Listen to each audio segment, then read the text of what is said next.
சமவேளைக்கு சம ஊதியம் வழங்க வேண்டும் உள்ளிட்ட 14 அம்ச கோரிக்கைகளை வலியுறுத்தி அனைத்து ஓய்வூதிய சங்கத்தினர் திருவாரூர் மாவட்ட ஆட்சியர் அலுவலகம் முன்பாக ஆர்ப்பாட்டத்தில் ஈடுபட்டனர்.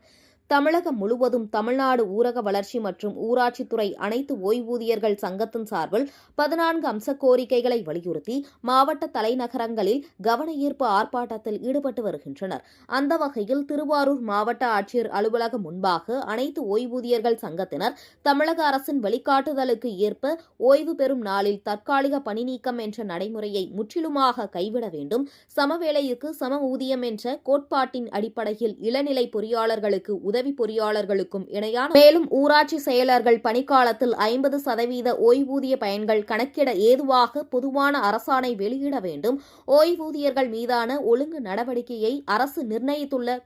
காலவரையறைக்குள் முடிக்க வேண்டும் உள்ளிட்ட 14 அம்ச கோரிக்கைகளை வலியுறுத்தி கவன ஈர்ப்பு ஆர்ப்பாட்டத்தில் ஈடுபட்டனர்.